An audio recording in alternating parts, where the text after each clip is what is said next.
Okay, guys, so welcome to Own Your Happy, our new little YouTube show that is interviewing people to just talk about the hard parts of life and how that shifted out of a hard part of life. And I truly feel like we gain so much power from hearing other people's stories and how people have been in dark times and how they have found ways to connect to themselves to overcome those things. And I think there's just such power in these stories of sharing with each other that sometimes stay behind closed doors way too often. And I think back to even when I had a miscarriage, my first miscarriage, and I felt so alone because I didn't know any of my friends that had had one before. And so I think there's just such power in sharing these stories with each other. So today I have Chantel with me, which is super crazy. And we were just talking about how we've known each other almost 20 years and we can't possibly be old enough to have known each other that long. And I'm going to try to remember that I am on camera because I've been podcasting all week and I can look away during podcasts and I don't pay attention to the camera at all during podcasts because it's not even there. I just pretend it's not there. But this is Chantel Temple, and Chantel has been through a lot in the last 10 years, would you say? Probably. Yeah. Yeah? Yeah, I would say. Yeah. And so, Chantel, what would be the part that you look back as the darkest moment of life that you don't necessarily really want to go back to, but we're going to touch on briefly today about, just for people to know that sometimes people are just in a hard space and they need to hear how it doesn't last forever and that it can make a drastic change, because I feel like you've made some major drastic changes over the last 10 years. Yeah, for sure. I think it all started with a bad marriage. So I don't want to get into details or anything, but just years of feeling neglected and maybe alone and lonely and abandoned would be the best words to describe it.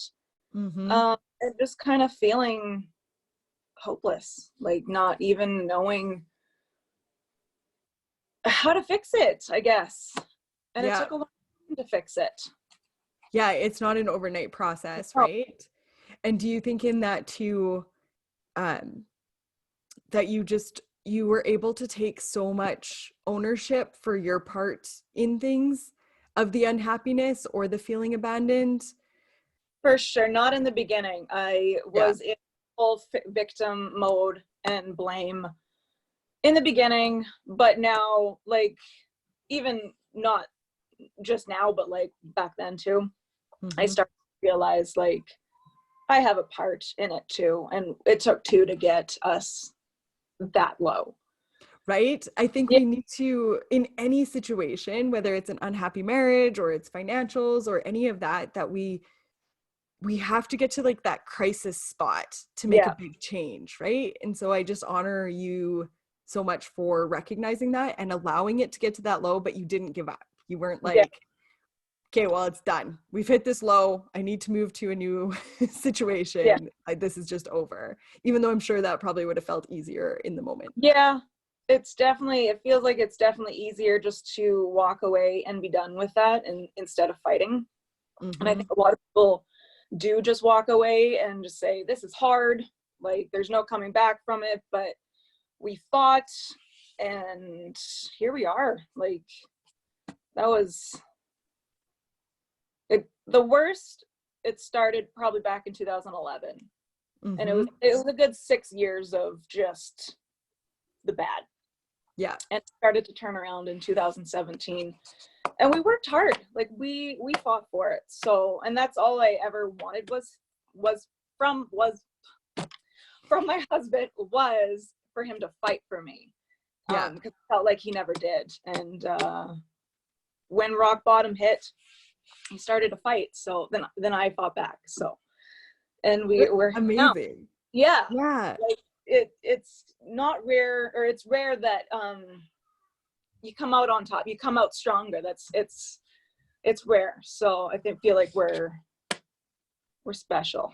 You are special. Celebrate that of not just giving up, because I think that does happen so often. And I'm not saying let's just clarify that we're not talking about abusive relationships or super toxic type of relationships. Of like, there are I do feel like there is a time to get out, but I feel like you knew in your heart that this was worth fighting for, and that you both knew that and then worked towards it through the pain of it all. If there's love, there's always a reason to fight.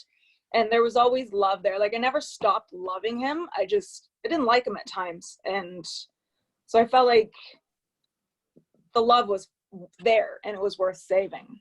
But yeah, there are definitely times just to walk away, and I get that. But there was a pull. There was a heart pull that you should continue on with that.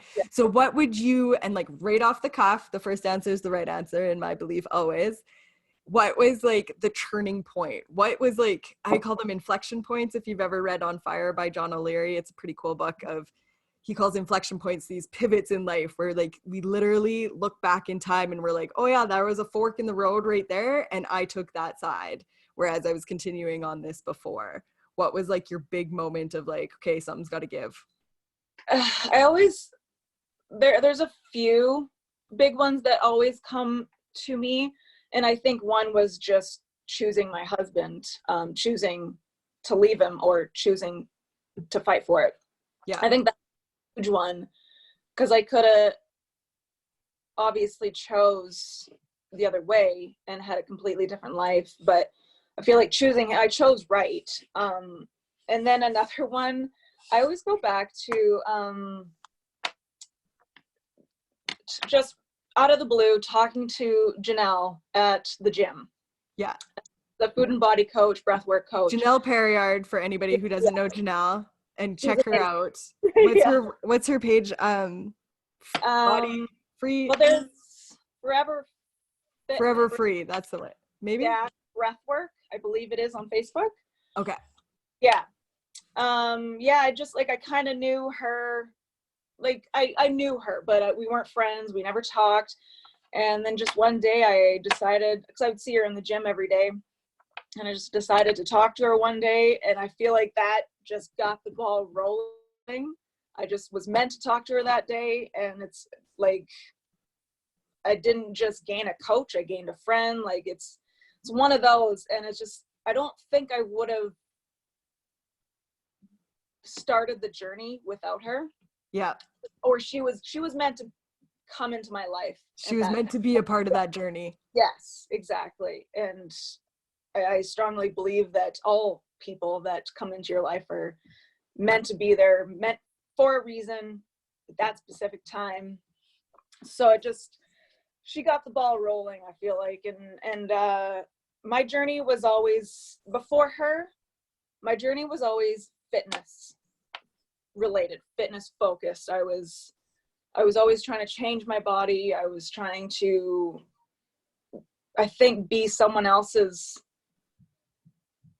I don't know the right word. I was doing it for someone else. Like, I was, trying to change my body for the likes. Yeah. Yeah, totally. I love that you own that, because that's such a, and when we're in the moment of that, we don't realize that at all. That's not like something we're super aware of. Yeah. It's not till you go further on your journey that you notice.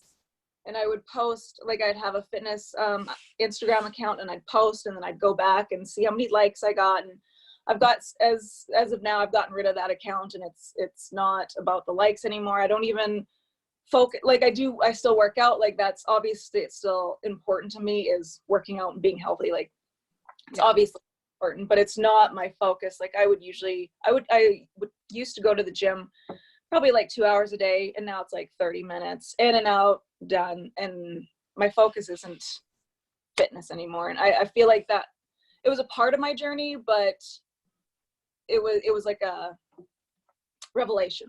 It's like, yes, I love it. It's not important.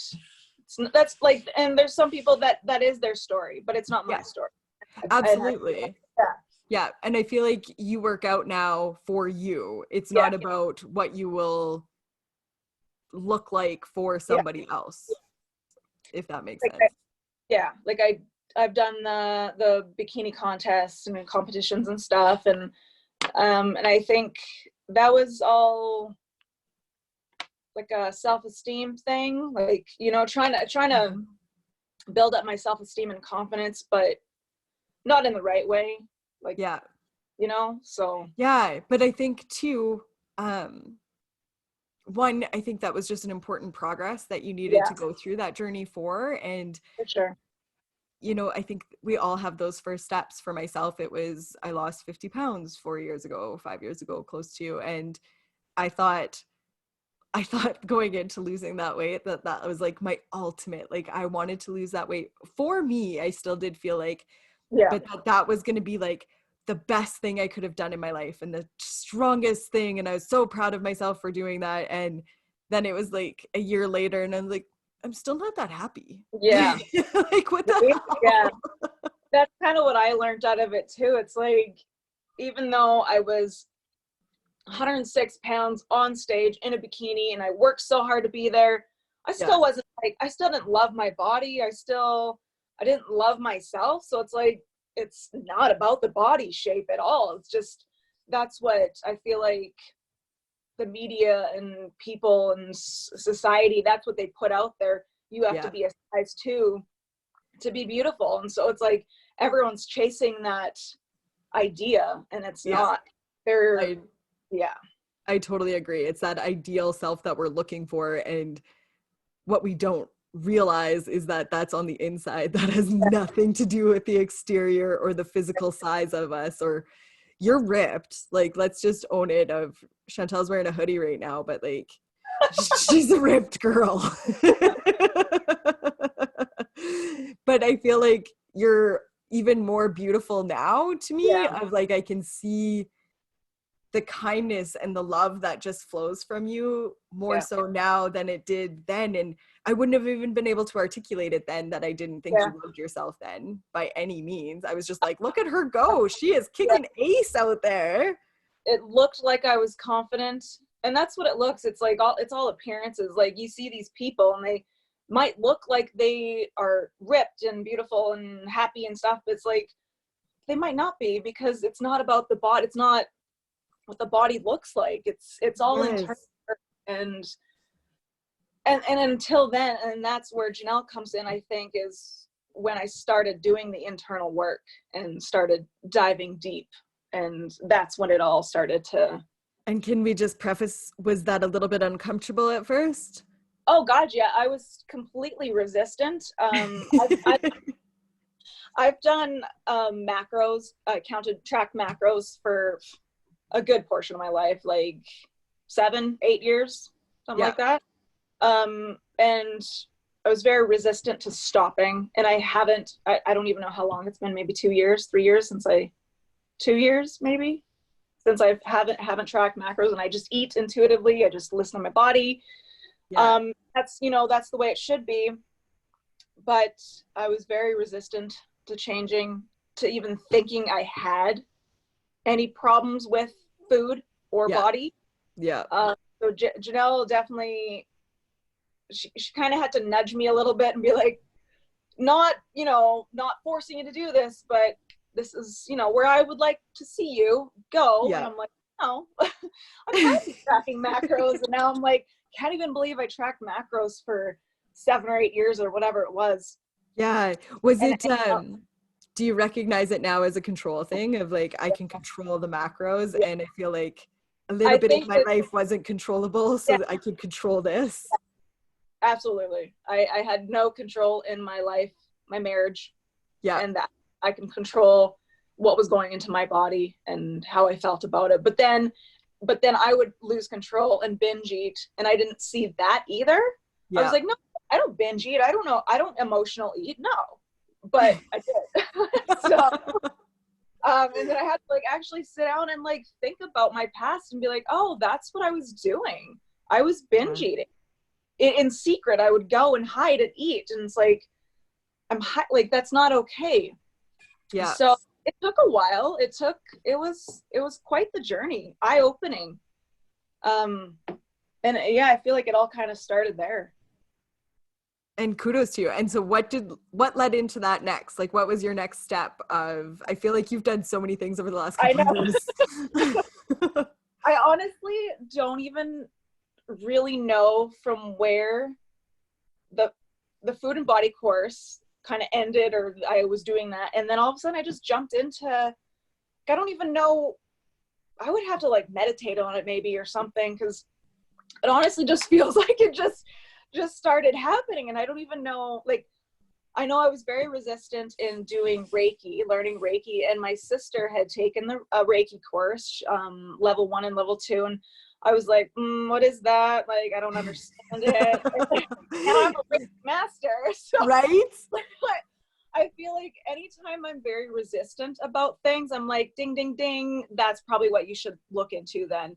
And I'm learning that, and I'm still resistant about things. And then I'm like, okay, so what is that trying to tell me? Like, I need that in life then. So I just, there was a point in where I really started getting interested in energy healing. And again, I don't know what pushed me that way. But I found Reiki, and then I sat down and actually started a course, and I'm like, okay, like I felt it in my chest, all this like energy and excitement. I'm like, okay, this is it. Like, this is where I'm supposed to be. Yeah. And it just kind of snowballed from that. And I just want to like learn everything. And I don't have like, I have time, but there's so many modalities, and I just want to know them all and learn them all. So I have to slow down and take one at a time. Yep. I don't know about you, but like, I remember the first time I started Pinteresting chakras. And I was like secretive about it. I wanted nobody to know that I was looking at these chakra things, but I knew I was really infatuated by whatever these chakra things were. And I just wanted to learn more, but I didn't want other people to know necessarily, because I felt like I didn't understand it yet, like what my feeling was about it. And I look back at that time now of like, even when you were like, I should meditate on it. I'm like, it's so funny because, 5 years ago, I don't feel like we would have had that same conversation of like, meditate on it and see how I really feel about all of these things.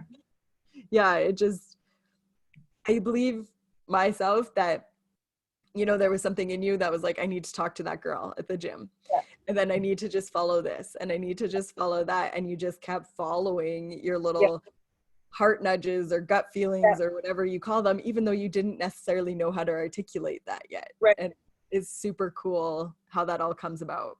Yeah, like I can't even really explain or even say the timeline, but I've just started letting myself listen to my intuition and follow and even I don't even know what the end, or it's never the end, but even the next step or whatever, I don't even know, but I just keep following it, and here I am, like I just keep going. So and I think I used to try and control the outcome, like, well, what is that, like, what does a week look like, or in a week look like, or whatever. And now I'm just like, okay, just let it go, like if that's what I'm. And then I was doing a forgiveness course, which I feel like I'm obsessed about forgiveness, like that's my thing, but I just was feeling this course, so I'm like, well, why am I like pushing myself to do the course if I'm just not feeling it? So I just put it aside for now. And sometimes I do that, and then I come back and I'm like, then I'm really interested. So that's not the time to do that course, that specific course. Through. Okay, I want to pause you on that, because I think that's a huge piece that people need to hear. So I'm a big believer in we resist what we need the most too. Yeah. But when you start to get so in tune with your body, you recognize that you were just pushing yourself through that program, even though it wasn't the right time. And I truly do feel that too, of just because it's not the right time right now doesn't mean it's not going to be the right time ever. And I do that with books now too, of like, sometimes I'll read a chapter and I'm like, yeah, no, that's not the book for right now. I'm going to read something else and I'll come back to it. Like, I just came back to a book that my mom bought me in 2012, I think. And I opened that book and I felt like it wasn't even in English. I didn't know any of it. And I just opened it last week again and I'm like, this is gold. This is amazing. All these things are so amazing, but I wasn't there then. Right. Yeah, so exactly. Just recognizing that in yourself just shows how in tune you are with your own self. And that's a huge, it's getting there. Like that was kind of like with Reiki too. Like I had signed up for the course, I had the course, but I probably didn't do it for maybe another month. I think I started and I was like, well, like this isn't for me. And then a month later comes and I'm like, oh, like this is amazing. And then like I was trying, like I said, I was trying to do that forgiveness course, and I was like, I just don't feel like it right now. And then I sat down on my phone and I opened up Hoopla, and I had like 4 books going, and I hadn't started one, and then I started it. And this goes back to our other conversation about inner child, and it's a book about healing the inner child. And I got right into it. And I'm like, wow, this book is amazing. I'm like, I could just feel the excitement and the energy. And I'm like, okay, this is what I'm supposed to be reading right now. I'm not supposed to be doing a forgiveness course because I didn't feel good about it right at that moment. Yeah. But this feels good. Like, I know everyone needs to heal their inner child. Probably, like 99% of us. I think so too. So I'm like, that's where I need to be right now. Like, I know there's some healing to be done still. So that's what I'm focusing on right now, is the inner child. And let's talk about, because I feel like a couple of years ago, I didn't even know what that really meant either. Of, I heard this phrase being thrown around of inner child work. And, even a year ago, I was doing it to a degree, but it felt weird to use those words. I didn't know what that meant, and I couldn't articulate it very well. And so let's just dig into for a second of like what that looks like for people. Like, what does inner child work look like for you? Well, it's still kind of new for me too. And I know we did a little bit of it back in Janelle's first course. So it's kind of where I first heard about it, did a little bit of it. Yeah. I think and I just started the book, so I don't know if it kind of goes into like things you can do, but I do meditate on my inner child. I've done guided meditations. I do visualization, guided imagery on it. Oh, and I journal. So I write to my inner child, and I say like, I speak to my inner child, and then I use my non-dominant hand and I write back to myself. Oh. And so it's like, that's the actual inner child. And I haven't done a lot with that. Like, I'm still working on that. But like, as an inner child, like the truth kind of comes out, like it just flows. So it's like, for example, I would say like, what do you need from me today or whatever? And then I would switch hands and I need this and this. So like, that's something I'm doing. And then I meditate a lot, and hopefully I get some other ideas out of this book and stuff. So yeah. And so for people out there that aren't familiar with inner child, because I do feel like we have, like you were saying with Janelle, you kind of first heard about it then, started doing it a little bit. And I think it is just a journey that we go on, of certain times in our life that we do a little work, and then we would do a little more here, and then big epiphanies happening, and you're like, oh, I need to heal that part of me. For sure. We start to realize those things, and it's just a part of you. Like, so much happens to us in childhood, and this doesn't necessarily mean that we've had a bad childhood, right? But it's how we've perceived things as children. And I look at my littles so much, and I'm like, ooh, is this going to be some inner child work you have to do when you're older? I know. Damaged you here. That's what makes me want to heal my inner child, because I'm like, I don't want to do something that's detrimental to them, and then they're 20 years later, they're like, oh, my inner child, like what? So I'm like learning, about it, and hopefully help them with it. But yeah, it's just kind of like our inner self, basically. But yeah. The younger version of us that, like, and they'll say so much about that it's 6 years and under, or 7 years or under. And personally for myself, the last 6 months, it's been more my teens, my early teens popping up. That is really fascinating to me, when you get into that place of being able to, pop up at the most random times. But I feel like I'm just open to it now, of like, well, that needs to come out. So, okay, so I need to work through that a little bit. And, like, first it was that I tried to commit suicide when I was 16. And then, you know, it backpedaled into being bullied as like probably 12-year-old, but being able to see such clear visions of things that were happening, but I had completely forgot about it. Like if you had asked me a year ago if I was bullied as a child, I would have been like, no, I had a great childhood because I played sports. I was, you know, like I loved art. I had lots of friends, all of these things. And I had completely kind of forgot about how there was like an instance in my life where like the guy walked around town behind me in a trench coat with a gun.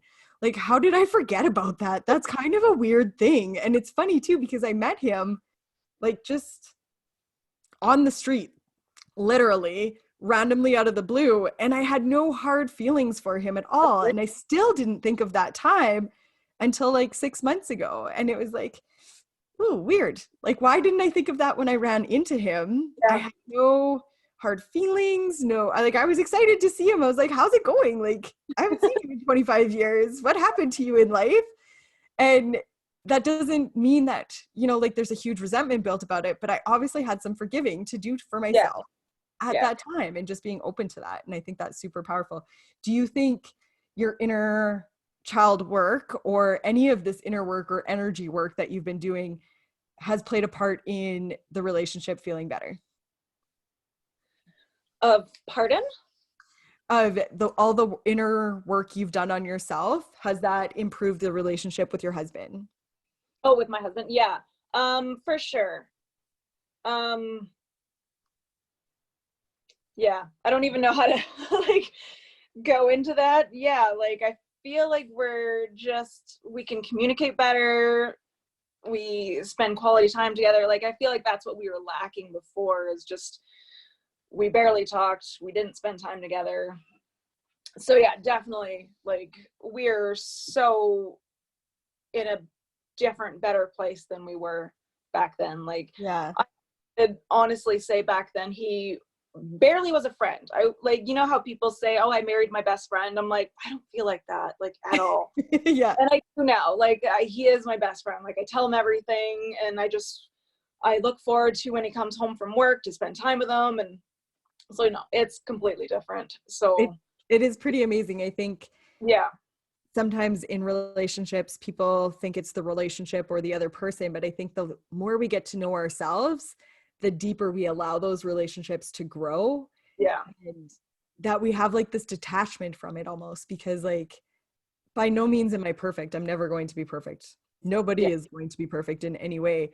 But the more I know about myself, like Blake and I can laugh, like things that I would like blow my lid about and be like a total bag and be not nice at all. And now like I'll see that spiral starting, and then we'll start to laugh about it, because it's like, oh yeah, here I go down that tunnel again.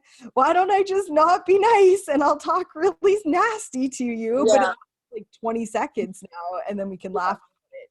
Whereas before it was like I was constantly trying to prove that my way was right, almost, that I was the stronger thinker, like my view was the right view at that time. Now I don't feel like, now I feel like I truly try to see his point of view, and I don't, I actually appreciate when we have different point of views way more than we did before.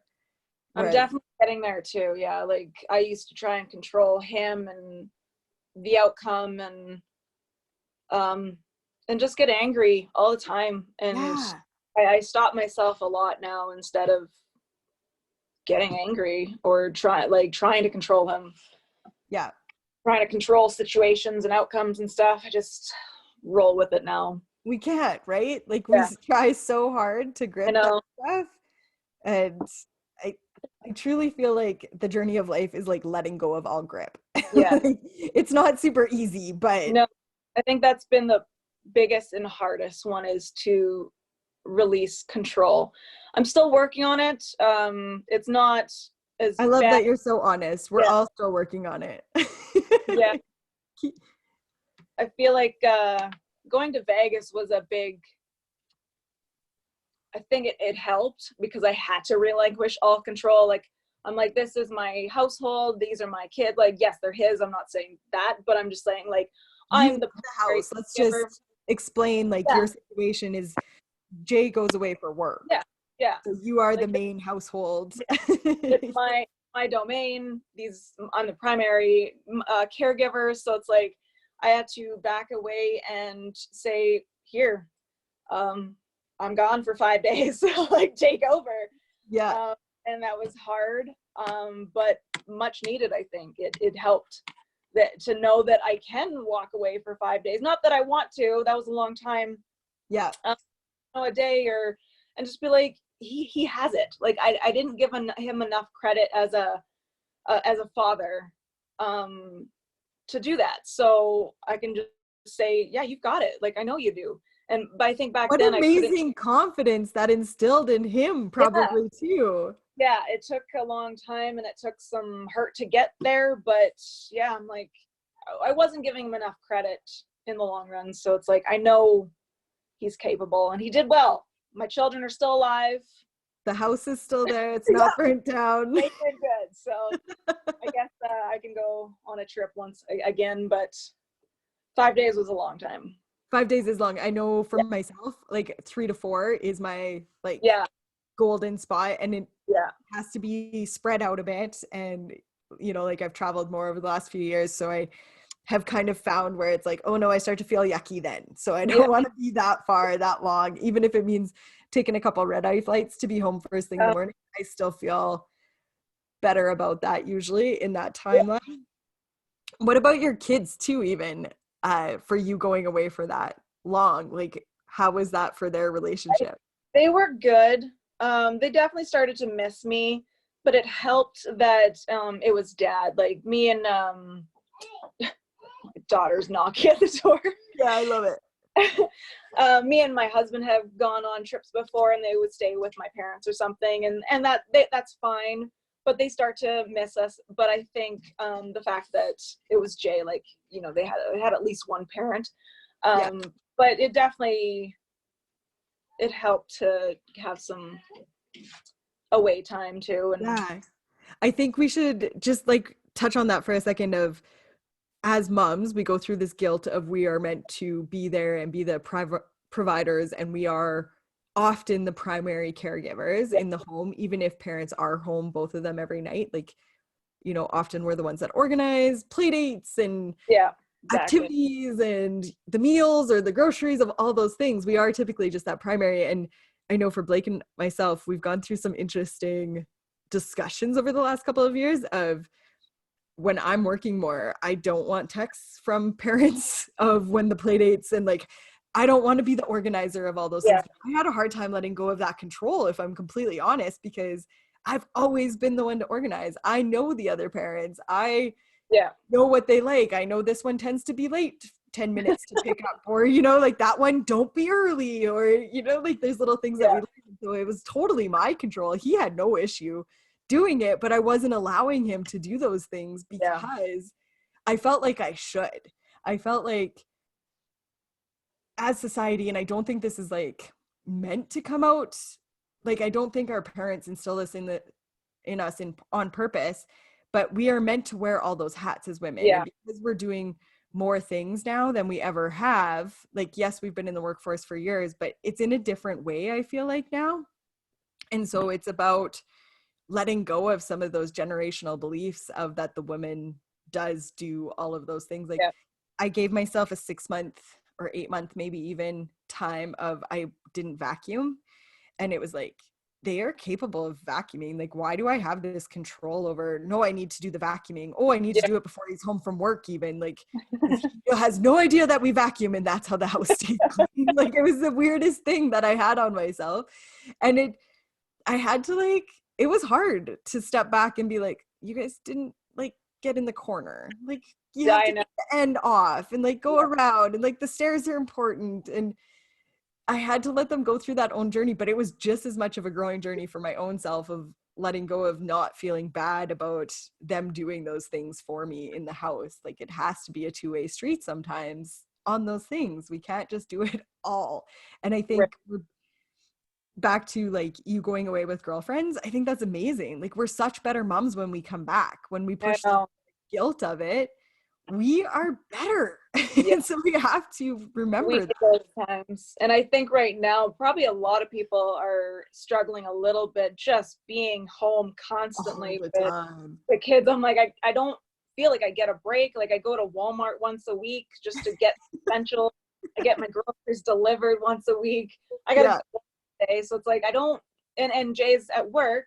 So like I don't get time away, but it is essential. Like I need some sanity. Like you're being called 3 different directions. You're trying to clean, you're trying to feed the kids, you're trying to do this and this, and it's like I don't want to clean. I want to spend time with them, but I gotta clean because who's gonna clean my house? And so and to do the inner work on top of that, which isn't like super light stuff. I know. Yeah, it's all the things right now, and just trying to find some balance. And if my house is a little messy, so be it. I think all our houses are a little messier right now with things going on. I agree. I started I take myself for a weekly drive. Oh, yeah.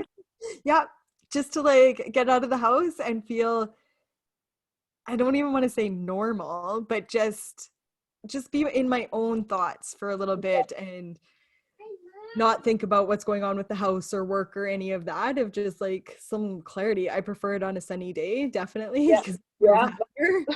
And it's like, okay, I just need to like do my own thing for a little bit, because it does feel like we're cooped up. And as much as I feel like it's beautiful, like I do love the time with my family. I'm not trying to sound ungrateful, but it's a switch for us. It is, yeah. Like I'm used to being at home with my toddler as it is, so it's different. Like it's different and an adjustment, but I still need time. That I get up at 5:30 every morning, and that's my kind of me time, because the kids really don't get up till like 8 or 9 or something. So I have some time in the morning, but even then I just like, I get me time, but I feel like it's the house. Like I feel like it's cabin fever. Like I'm the house, these walls. I need to. They're closing in on us.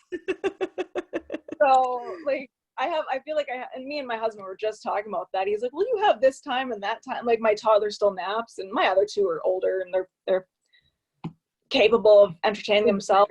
Like, I just feel like it's these walls. Like I've been seeing the same thing for a month now. So I agree. I totally agree. I feel like my kids even went through that the other day. We went for a walk. It was beautiful out, and that was great. But they were still just kind of like snarky with each other. And I was like, you know what?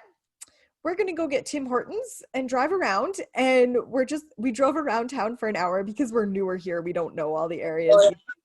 And they were so happy when we got home. And when we got in the car, they were like, I don't know when I've been in the car last. I know I think we went to get something, and I was like, do you want me to open up the windows? Because I was like, this is fresh air. And like, it was still a little chilly out, but cranked the heat, opened the windows, got some fresh air. We just drove around and listened to music. I should do that today, actually. Yeah, it does. Like we just cranked the tunes too. And it was just like, okay, life is still out here. There's still people in the world. Yeah. It is good. Yeah. Well, thank you, Chantel, so much for sharing your story. And I think if anybody finds, I didn't talk to you about this before. I hope this is okay. I'll edit it out if this is an issue, but feel free to reach out to Chantel if you want to talk about anything that touched you today too. I think it takes major bravery to talk about these things and to talk about the dark times that we have had in life. And it's often not something we want to go back to, but I think there is just, again, such power in that for other people to hear those stories when they are going through their own dark times. And I personally have many friends that are going through dark relationships right now that they're not sure what the other side is going to look like. So I applaud you and commend you and appreciate you so much doing this with me here. And thanks for having me, guys.